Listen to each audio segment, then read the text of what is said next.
हम अपना नोड का लेक्चर को स्टार्ट करते हैं। ये हमारे नोड का फर्स्ट लेक्चर है जिसमें हम लोग नोड के बारे में जानेंगे।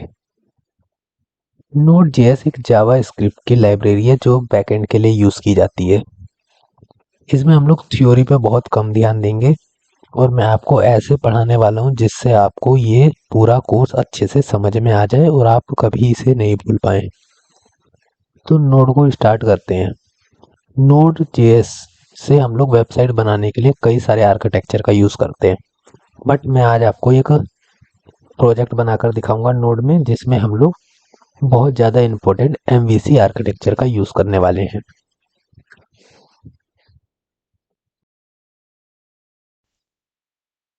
जहाँ एम हमारा मॉडल को रिप्रेजेंट करता है और वी हमारा व्यूज को और सी हमारा कंट्रोलर को।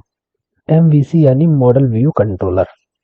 हम मॉडल व्यू कंट्रोलर आर्किटेक्चर में नोड का एक प्रोजेक्ट बनाएंगे और नोड को सीखेंगे। जहाँ पे जो हमारा व्यू है उसके अंदर में हमारी फ्रंट एंड फाइल होती है यानी हमारी टेम्पलेट्स होती है।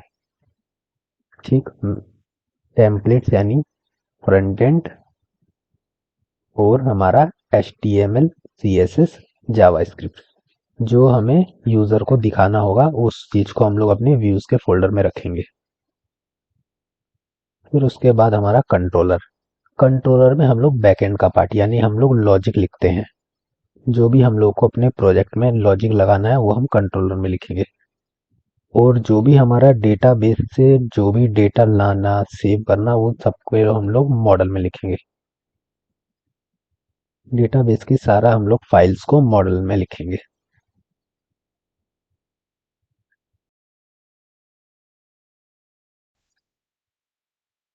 हम लोग वन बाय वन इसको पढ़ना स्टार्ट करते हैं। हम लोग आने वाले वीडियोस में डेटा को कनेक्शन को देखेंगे, व्यूज टेम्पलेट को देखेंगे और हम लोग बैकएंड में लॉजिक लगाना सीखेंगे।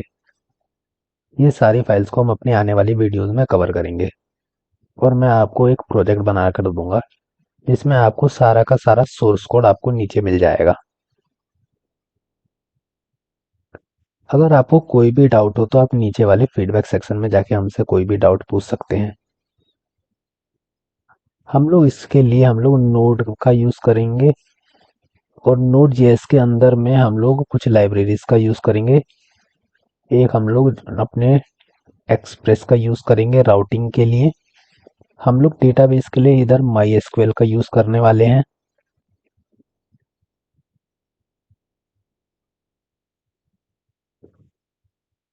और टेम्पलेट इंजन के लिए हम लोग यूज करेंगे, हमारे पास बहुत सारे टेम्पलेट इंजन होते हैं। एक तो हम लोग HBS यूज करते हैं और एक EGS यूज करते हैं।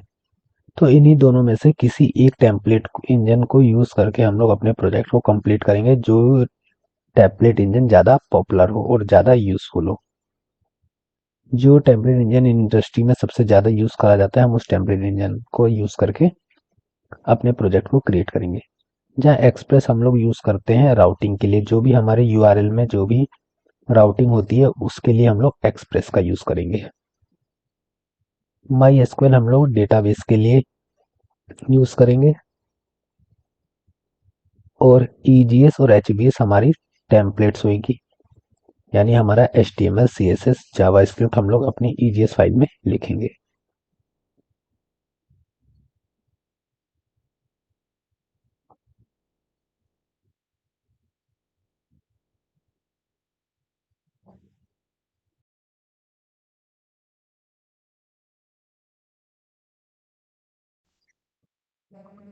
अब हम लोग देख लेते हैं कि हमको प्रोजेक्ट स्टार्ट करने के लिए किन किन सॉफ्टवेयर की रिक्वायरमेंट होगी। सबसे पहले हम लोग अपने सिस्टम में नोड को इंस्टॉल करेंगे और कोड एडिटर के लिए मैं यहाँ पे VS कोड का यूज करने वाला हूँ।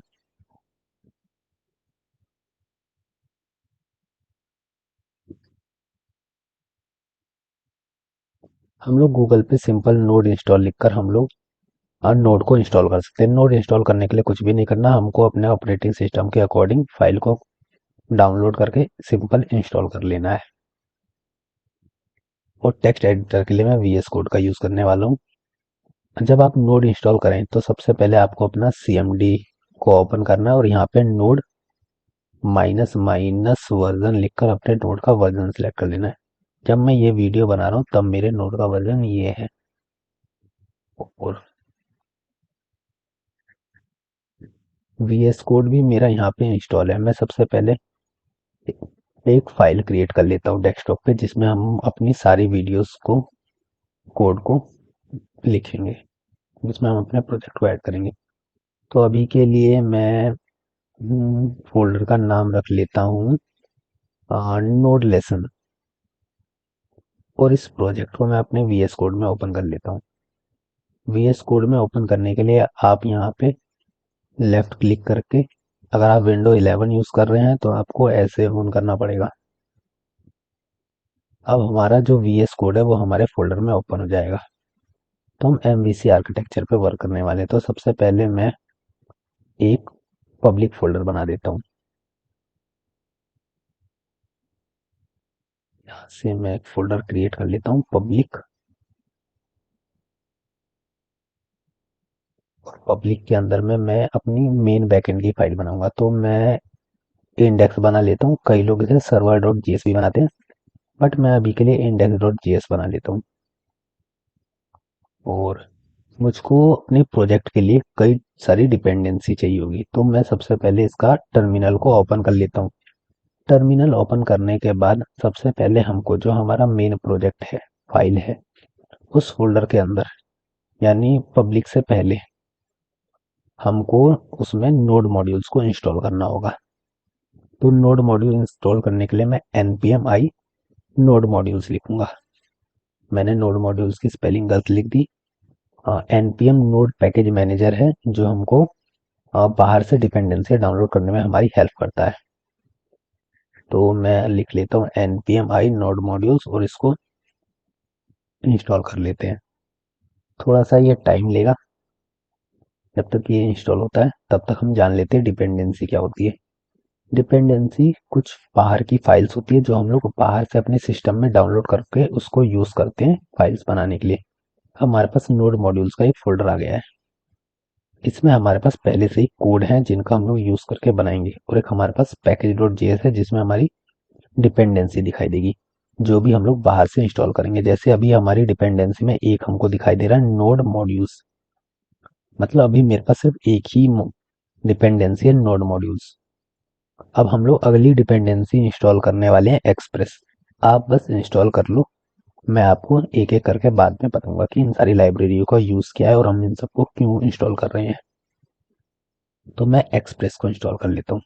जैसे ही एक्सप्रेस इंस्टॉल हो जाएगा हमारी डिपेंडेंसी के नीचे हमको एक्सप्रेस दिखाई देगा।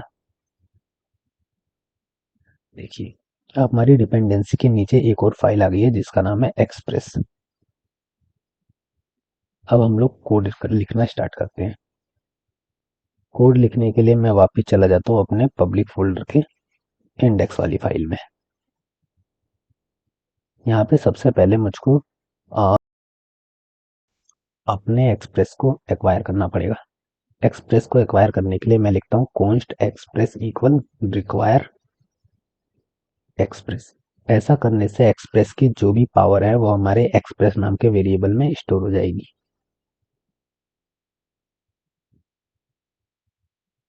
अब मैं नीचे एक और वेरिएबल क्रिएट कर लेता हूँ जो हमारे एक्सप्रेस को यूज करेगा, और एक्सप्रेस का यूज हम लोग करते हैं राउटिंग के लिए। तो मैं आपको बताने वाला हूँ राउटिंग का मीन्स क्या है। इससे पहले मैं यहाँ पे एक वेरिएबल क्रिएट कर लेता हूँ, कॉन्स्ट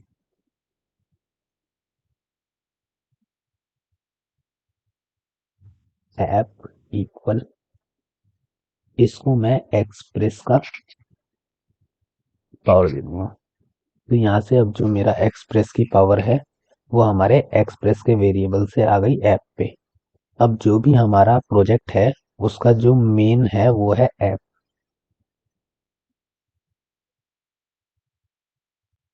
मैं यहाँ पे एक पोर्ट को डिफाइन कर देता हूँ जिस पे हमारा प्रोजेक्ट रन होगा। तो मैं अभी पोर्ट नंबर 8000 पे अपने प्रोजेक्ट को रन करने वाला हूँ।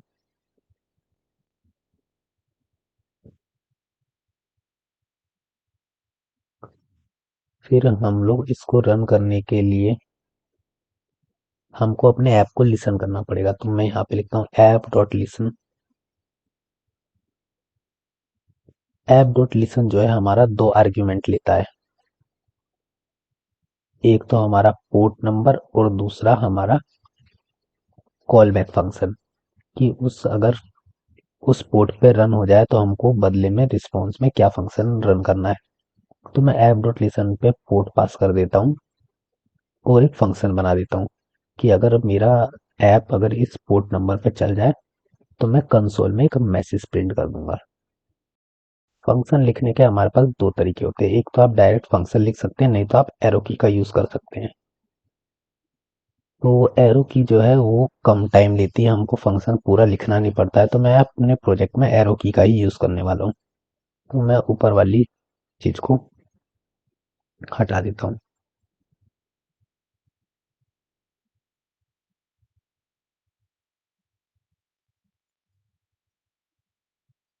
तो यहाँ पे मैं आपको कंसोल में एक मैसेज दे देता हूँ कि अगर मेरा जो है ऐप रन हो जाए तो मैसेज हमको टर्मिनल में दिख जाएगा। तो मैं लिख देता हूँ ऐप स्टार्ट एट।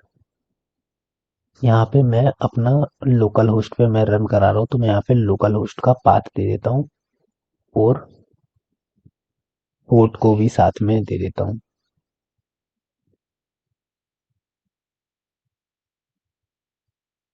यहाँ पे मैं जो पोर्ट नंबर है वो मैं डायनामिक लेकर आऊंगा, तो मैं इसको हटा देता हूँ। जो मेरा पोर्ट नाम का वेरिएबल है मैं उसको यहाँ पे लिख देता हूँ।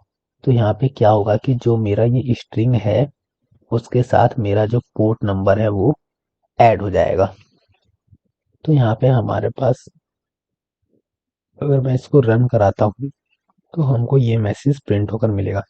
तो रन कराने के लिए मैं लिखता हूँ सिंपल नोड, और नोड के बाद मैं लिखता हूँ पब्लिक, और पब्लिक के अंदर में इंडेक्स डॉट जीएस और एंटर करता हूँ। तो देखिए हमको यहाँ पे टर्मिनल में मैसेज मिल रहा है। ये हमारा जो ऐप है वो पोर्ट नंबर 8000 पे रन हो चुका है। लेकिन ये जो पोर्ट है ऐसे लिखने पे हमको कई बार बहुत ज्यादा एरर मिल जाता है। तो हम लोग ऐसे ना लिखकर हम लोग यूज करने वाले हैं दूसरे साइन का, जिसमें हम लोग इसके अंदर ही लिख सकते हैं। यहाँ पे हम लोग सिंपली डॉलर का साइन और कर्ली ब्रेसेस लगा के डायरेक्ट ही स्ट्रिंग के अंदर ही हम लोग वेरिएबल को पास कर सकते हैं।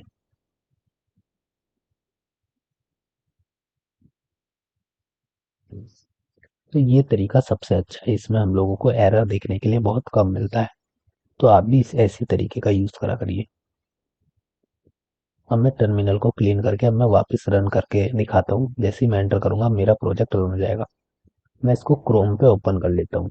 तो यहाँ पे हमको बता रहा है कि देखिए हमारा जो प्रोजेक्ट है वो सक्सेसफुल चल गया है। अभी हमारे पास कोई राउटर्स अवेलेबल नहीं है तो हमको ये मैसेज हो रहा है। तो मैं एक राउटर बना लेता हूँ ऐप डॉट गेट।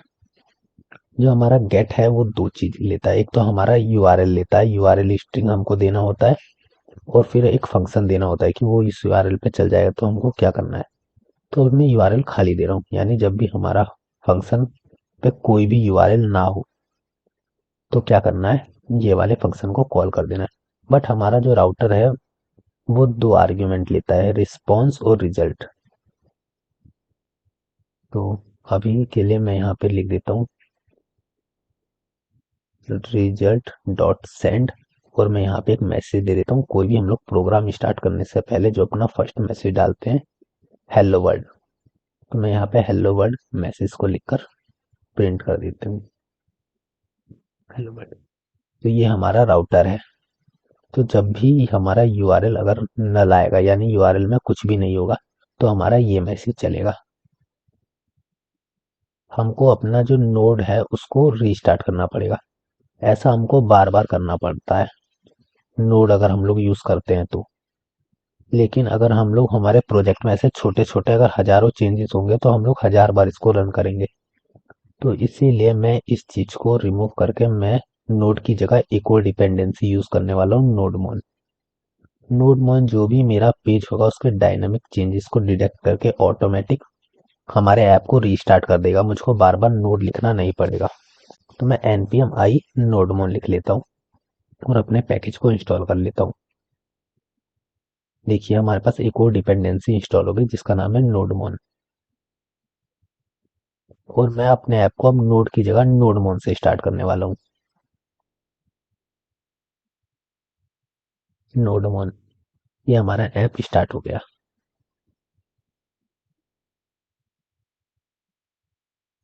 देखिए कैसे चेंजेस को डिटेक्ट कर रहा है, मुझको बार बार लिखना नहीं पड़ रहा है, हमारा ऐप बार बार रिस्टार्ट हो रहा है। हम लोगों को अब फिर से नोड लिखने की जरूरत नहीं है, हम लोग अपने ऐप को एक बार स्टार्ट कर देंगे और डायरेक्ट अपने सारी फाइल्स को यूज करते जाएंगे। मैं यहाँ पे 2-3 राउटर्स और बना लेता हूँ और यहाँ पे एक दे देता हूँ कॉन्टेक्ट अबाउट, और एक राउटर मैं बना देता हूँ लॉगिन, और इन सभी राउटर पे अलग अलग मैसेज सेंड कर देता हूँ। जैसे अगर मेरा कॉन्टेक्ट है तो उसमें मैं कॉन्टेक्ट मैसेज को सेंड करता हूँ। अगर हमारा अबाउट है तो अबाउट, और लॉगिन है तो लॉगिन। अब प्ले कर लेते हैं। जैसे ही मैं अबाउट वाले यूआरएल को हिट कर रहा हूँ तो हमको स्क्रीन पे कॉन्टेक्ट को हिट करेंगे तो हमको कॉन्टेक्ट मिलेगा, अबाउट को हिट करेंगे तो अबाउट मिलेगा, और लॉगिन को हिट करेंगे तो लॉगिन मिलेगा। तो ये हमारी राउटिंग है और ये बिल्कुल सही वर्क कर रही है। तो अभी के लिए हम लोगों ने राउटिंग सीखा कि राउटिंग क्या होती है। जो भी हम लोग यूआरएल में दे रहे थे वो हमारी राउटिंग है। तो नल वाले में मैं हम लोग ऐसे HTML भी पास कर सकते हैं। तो मैं H1 में हेलो वर्ड लिख देता हूँ। अब हमको स्क्रीन पे हेलो वर्ड आ गया एक H1 टैग में। तो मैं इस ऐसे हम लोग HTML के टैग को भी पास कर सकते हैं। तो मैं इसको इंस्पेक्ट करके आपको दिखा देता हूँ थोड़े और अच्छे से। देखिए ये हमारा H1 टैग है जो हमारे रिस्पॉन्स में हमको मिल गया है। यहाँ पे हम पेज व्यू सोर्स कोड करके देखें तो भी हमको यहाँ पे एक ही टैग मिल रहा है H1 जो हम लोगों ने राउटर से पास किया है।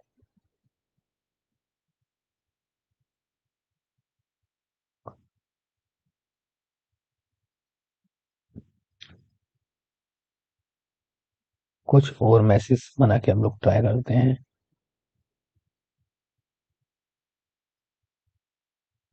मैं यहाँ पे एंकर टैग बना देता हूँ और एंकर टैग में मैं लोकेशन देता हूँ। अगर आपको बेसिक HTML के बारे में नहीं पता तो आप HTML वाला हमारा कोर्स देख सकते हैं।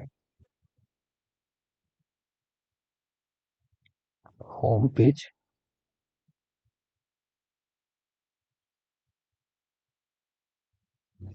मैं इसको कॉपी करके पेस्ट कर देता हूँ। यहाँ पे मैं सभी पेजों का यूआरएल दे देता हूँ। कॉन्टैक्ट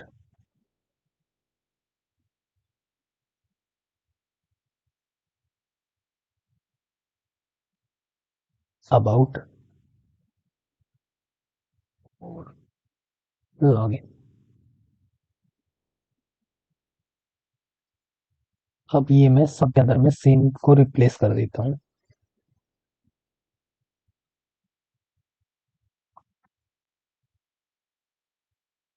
अब हमारी स्क्रीन पे ऐसे हमको टैग मिल गया। आप यूआरएल को देखिए, जिस पे मैं क्लिक करूंगा उसका हमको यूआरएल शो होगा। जैसे अभी मैं नॉर्मल पेज पे हूँ, कॉन्टैक्ट अबाउट लॉगिन, हमारा जो यूआरएल है वो चेंज हो रहा है जिस चीज पे हम क्लिक कर रहे हैं। तो यानी ये हमारी राउटिंग बिल्कुल अच्छे से वर्क कर रही है। आप यूआरएल को ध्यान से देख सकते हैं, जिस पर मैं क्लिक कर रहा हूँ यूआरएल चेंज हो रहा है। और ऐसा सभी पेज में इसलिए डाला है ताकि अबाउट पेज में भी सेम ही रिजल्ट रिस्पॉन्स दिखाई दे और कॉन्टेक्ट पेज में भी सेम ही रिस्पॉन्स दिखाई दे।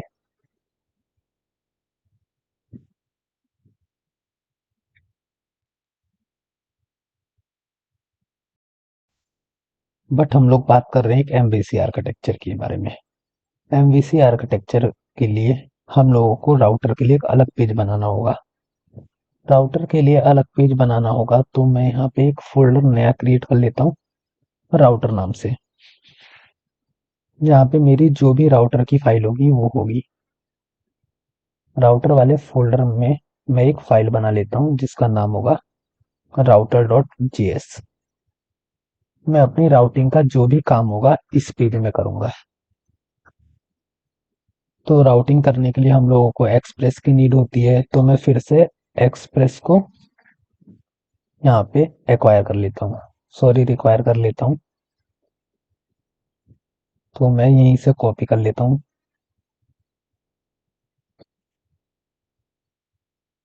हम्म, ये आ गया हमारा एक्सप्रेस। तो यहाँ पे मैं एक वेरिएबल बना लेता हूँ राउटर, और राउटर को मैं दे देता हूँ express dot routing, express dot router. VS code आपको ऐसे ही अच्छे अच्छे सजेशन देता रहता है, इसलिए मैं वीएस कोड का यूज करता हूँ। यहाँ पे जितनी भी हमारी राउटिंग की फाइल्स हैं मैं इसको कॉपी कर लेता हूँ और यहाँ पे नीचे पेस्ट कर देता हूँ। बट अब इस हमारे प्रोजेक्ट में कोई ऐप नहीं है, तो ऐप की जगह पे हमारा एक्सप्रेस, तो वे सॉरी राउट, तो मैं ऐप को राउट से रिप्लेस कर दूंगा। ठीक। और यहाँ पे मैं इसको एक्सपोर्ट करूंगा राउटर को, क्योंकि हमारे इस पेज में सिर्फ राउटर ही हमारा मेन फाइल है। तो मैं लिख देता हूँ मॉड्यूल डॉट एक्सपोर्ट राउटर।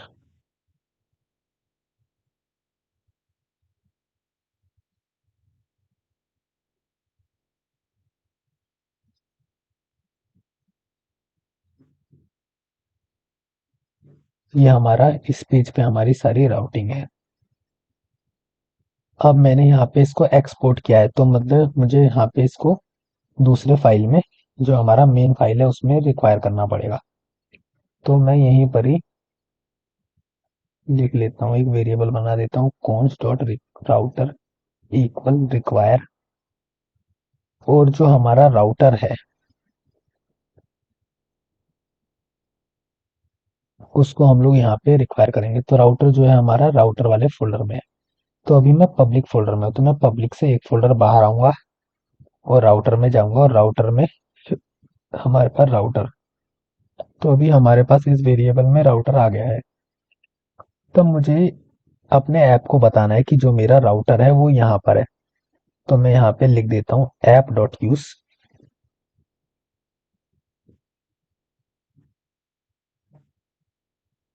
और जब भी हमारे पास नल आए तो मैं उसको राउटर दे देता हूँ कि वो हमारे राउटर वाले पेज पे चले जाए। और हम एक बार अपने कोड को ओपन करके चेक कर लेते हैं।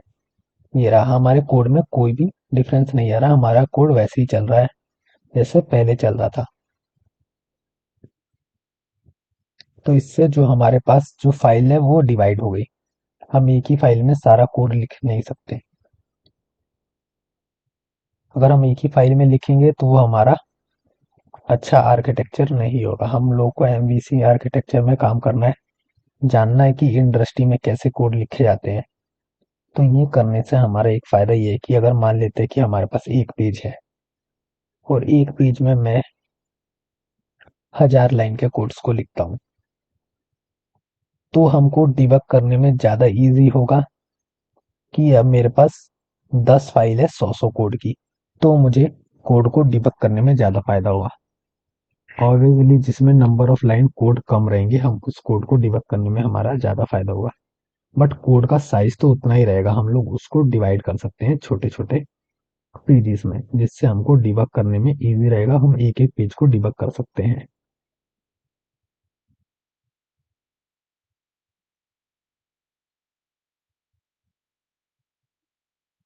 तो ये हमारा कोड है कि हम लोगों ने एक ऐप को रिक्वायर्ड किया, हम लोगों ने एक्सप्रेस को रिक्वायर किया, एक्सप्रेस में ऐप की पावर दी, और हम लोगों ने पोर्ट नंबर 8 पे ऐप को लिसन कर दिया। बट जो हमारा ऐप है वो क्या यूज कर रहा है, राउटर को। और जो हमारा राउटर है वो है हमारा एक फोल्डर बैक जाने के बाद राउटर वाले पेज में। तो राउटर से हमारा आके पेज हमारे ऐप डॉट यूज हमारा राउटर को यूज करेगा, और राउटर हमारा इस फोल्डर में है। इस फोल्डर में एक्सप्रेस है, एक्सप्रेस को राउटर दिया, और राउटर के जितने भी हमारे पास राउटर हैं वो सारा हमारे पास यहाँ पे लिखने के बाद एक्सपोर्ट हो गया, और एक्सपोर्ट होने के बाद ऐप ने उसको यूज कर लिया। यहाँ पे मैं आपको नीचे एक मैसेज देकर दिखाता हूँ जिससे आपको पता लगेगा कि ये कैसे चल रहा है कि नहीं चल रहा है। तो मैं H1 में पेज का नाम भी लिख देता हूँ।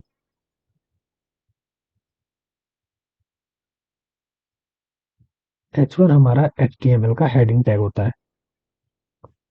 मैं ऐसे ही ये सारे पेज में पेस्ट कर देता हूँ, और साथ में पेज का नाम भी दे देता हूँ। लॉगिन के लिए हमारे पास रहेगा लॉगिन पेज। अबाउट के लिए मैं कर देता हूँ अबाउट पेज, और कॉन्टैक्ट के लिए कॉन्टैक्ट पेज। और अब हम लोग रन करके देखते हैं। देखिए हमारे पास होम पेज, कॉन्टैक्ट, अबाउट, सब हम लोग हर एक पेज में आराम से मूव कर पा रहे हैं। तो ये हमारा राउटिंग था। हम लोगों ने राउटिंग के पेज को भी अलग कर दिया। ऐसे ही हम लोग आने वाली वीडियो में और भी देखेंगे कि कैसे कैसे काम होता है।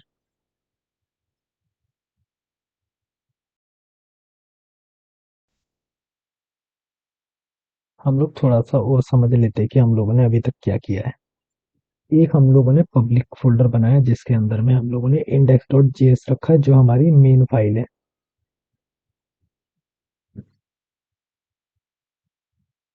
जिसको हमको रन करना है। अब जो हमारा इंडेक्स फाइल है उसके अंदर में हम लोगों ने रिक्वायर किया है राउटर को, और राउटर वाला जो हमारा फोल्डर है उसके अंदर में हमारा route.js है जिसमें हमारी सारी राउटिंग की फाइल है।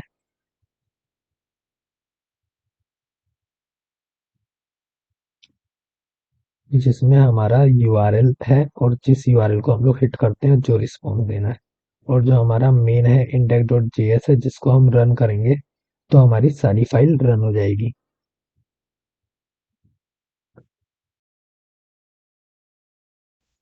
इंडेक्स पेज में सबसे पहले हम लोगों ने एक्सप्रेस को रिक्वायर्ड किया है, फिर ऐप को हम लोगों ने एक्सप्रेस की पावर दी है, और उसको पोर्ट नंबर 8000 पे हम लोगों ने ऐप को लिसन कर दिया है। ये हमारा इंडेक्स था जिसमें हम लोगों ने राउटर को यूज किया है ऐप में। और जो हमारा राउटर है वो हमारा यहाँ पे है। जो हमारा राउटर है वो एक यूआरएल को लेता है और उसके बदले में हमको रिस्पॉन्स देता है।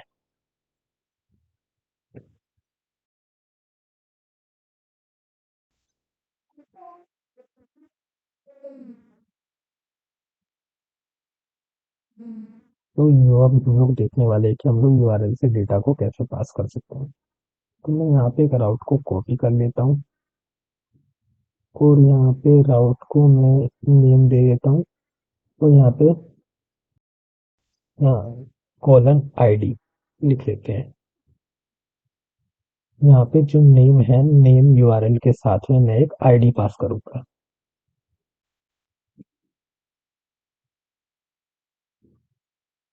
और उस आईडी को मैं यहाँ पे सेंड करूंगा। मैं यहाँ पे लिख लेता हूँ H1 में डियर, और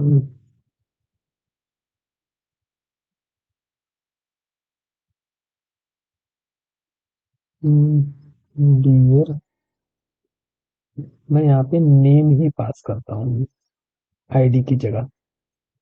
जो भी यूआरएल में आईडी होगा मैं उसे ही यहाँ पे लिख लूंगा। तो मैं डॉलर यहाँ पे मैं नेम ही लिख देता हूँ। तो रिक्वेस्ट डॉट पैरम, आईडी की जगह हम लोग नेम लिखने वाले हैं, नेम। और यहाँ पैरम में भी मैं आईडी की जगह पे नेम कर देता हूँ। तो इसका मतलब है कि रिक्वेस्ट में जो भी यूआरएल के साथ में पैरामीटर आएगा उसको दे देना है। जैसे कि यहाँ पे है हम नेम, और नेम के बाद स्लैश में मैं दीपक लिखता हूँ, तो डियर दीपक आ रहा है। जो डियर है वो हमारा स्टैटिक है, और जो दीपक है वो हमारा यूआरएल से आ रहा है। जैसे मैं जो भी यहाँ पे डेटा पास करूंगा वो यहाँ पे आएगा। थोड़ा और इसको समझने की कोशिश करते हैं कि इसको कैसे रहा है। तो ये हमारा टोटल यूआरएल है, जिसमें जो ये है ये हमारा डेटा है, और ये जो बीच में नेम है वो हमारा यूआरएल है, राउटर है। तो यहाँ पर लिखा है, अगर तुम्हारा कभी भी राउटर नेम पे हिट हो तो उसके बाद जो भी है नेम वो एक पैरामीटर है, और रिक्वेस्ट डॉट पैरम, और उसमें से नेम को हम लोगों ने यहाँ पे प्रिंट कर दिया।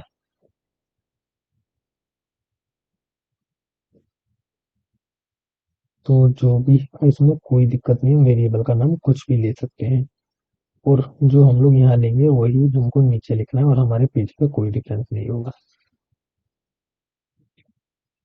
तो यहाँ पे जो नेम है वो हम अपनी मर्जी से कुछ भी दे सकते हैं। आप चाहें तो ये जो request dot param dot user name है इसको किसी वेरिएबल में भी स्टोर कर सकते हैं। नेम के बाद का जो भी नेम यूआरएल को हिट करने के बाद जो भी होगा वो यूजर नेम होगा। तो यानी जो भी हमारा नेम है स्लैश उसके बाद जो भी डेटा है वो हमारा यूजर नेम है।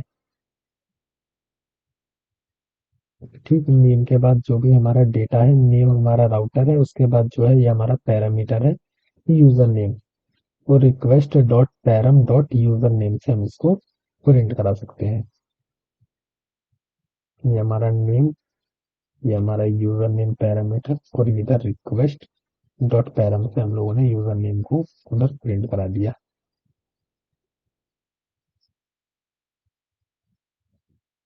आप चाहे तो इसको किसी वेरिएबल में भी स्टोर करा सकते हैं। जैसे मैं यहाँ पे यूजर नेम लिख लेता हूँ, और एक वेरिएबल यहाँ पे डिफाइन कर देता हूँ our user name equal request dot param, तो भी हमारे कोड में कोई डिफरेंस नहीं आएगा। आप चाहे तो डायरेक्ट यूज करिए, नहीं तो आप पैरामीटर ऐसे पास कर सकते हैं। तो हम लोगों ने देखा कि हम लोग यूआरएल से कैसे पैरामीटर को पास कर सकते हैं। नेक्स्ट लेक्चर में हम लोग एक टेम्पलेट के साथ में काम करेंगे, रियल एचटीएमएल सीएसएस के साथ में काम करेंगे। आज फर्स्ट वीडियो में हम लोगों ने एक्सप्रेस के बारे में सीखा, राउटिंग के बारे में सीखा, और यूआरएल से पैरामीटर पास करने के बारे में हम लोगों ने सीखा। ये हमारा व्यूज नाम का फोल्डर है जिसमें हम लोग सारी टेम्पलेट को यहाँ पे रेंडर करने वाले हैं अगले वीडियो में।